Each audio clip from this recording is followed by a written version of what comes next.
Last week, we brought you an exclusive ground report from the southern Lebanon town of Al-Naqoura. This week, historic Lebanese-Israeli maritime border talks began in this very town. Hello, and welcome to a new episode of the West Asia Post with me, Ghadi Francis, our weekly show where we bring you your weekly dose of stories coming out of the heart of West Asia. Two long-time West Asian foes sat down for talks this week. Our next report brings you a roundup of what went down in these talks.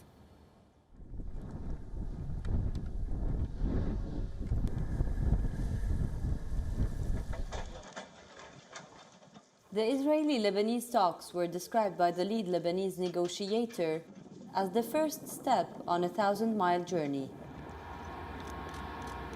The meeting was held outdoors under the blue canvas covers near a disputed border, at the headquarters of the UN peacekeeping force UNIFIL.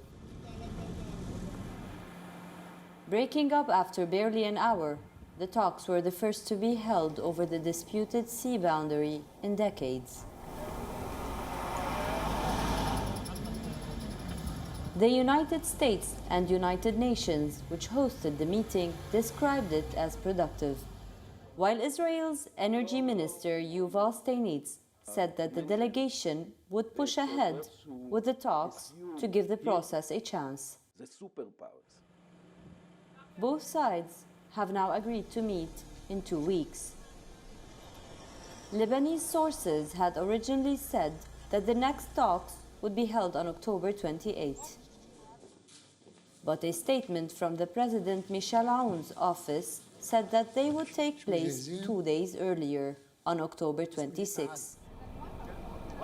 While Lebanon and Israel have had contested borders over the years, the issue of the maritime borders is particularly sensitive, especially due to the possible presence of hydrocarbons in the Mediterranean.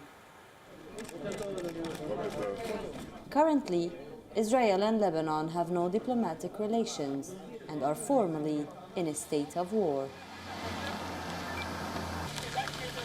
They each claim about 860 square kilometers of the Mediterranean Sea as a part of their own exclusive economic zones. In 2018, Lebanon signed its first contract for offshore drilling in 2 blocks in the Mediterranean for oil and gas. While the initial drilling in Block 4 had shown traces of gas, exploration of Block 9 has not started and is controversial because of disputed ownership. Both sides have commercial interests at stake. While Israel already pumps gas from huge offshore fields, Lebanon is yet to find commercial gas reserves in its own waters. Resolving this dispute would be a significant political achievement, one that could mitigate risk for energy companies looking to drill in the region. The Lebanese Speaker of the House, Nabih Berri, was the person who initiated these talks anyways. His advisor, who's been in charge for this file for the past 10 years, is Mr. Ali Hamdan. We listened together to an exclusive interview with Mr. Hamdan. It is the 10 years. It's accumulation. We started somewhere else and we ended up here. But we've never lost the direction and the target that we want, which is to put an end for the Israeli allegation in our EE zone. And that has started from 2010. And we have gone after the United Nations, and we asked at the same time for the US, United States, to play the role of mediator and facilitator in this regard, and they have agreed. So all this together, it took the 10 years, because sometimes, you know, it is a tough negotiation, and sometimes negotiation will stop for some time, and then a new envoyee will come to refresh the file. First of all, the framework that we have achieved based on what we called April Understanding, which happened in 1996 after the Israeli massacre in Cana.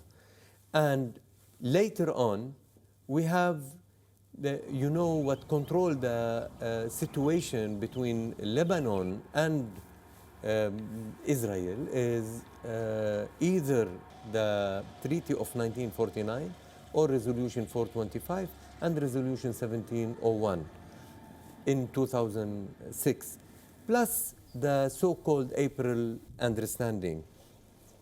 All this together, never in any meetings, 1996 till now, there is a committee and their meetings with UNIFIL called tripartite meetings. This is always the Lebanese army with the Israeli army. This is definitely UN and under the control of the UN, United Nations, UNIFIL in the south, in their office under their flag of the United Nations. So this is the same method, the framework based on the same method that has achieved, in fact, always some development. That's why there was a clear statement made by us, by Hezbollah, by other politicians in Lebanon, that, and this is something is very sane, that Lebanon looked to this operation as a technical operation to make the demarcation, the delineation offshore Lebanon, and at the same time to clear all the disputed points on the international land border.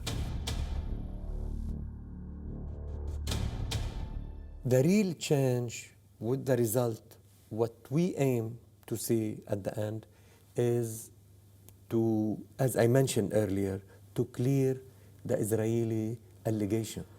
And we see the Lebanese sovereignty totally on the land and offshore. This is number one.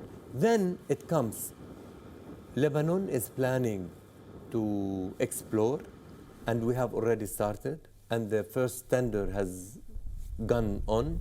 And Total, by the way, is about to start exploration in the zone where the talks now is taking place, just opposite Nakura, in block number 9, which is to explore for hydrocarbon. This is one of the reasons that will maintain the stability and will encourage more all the companies to come and invest.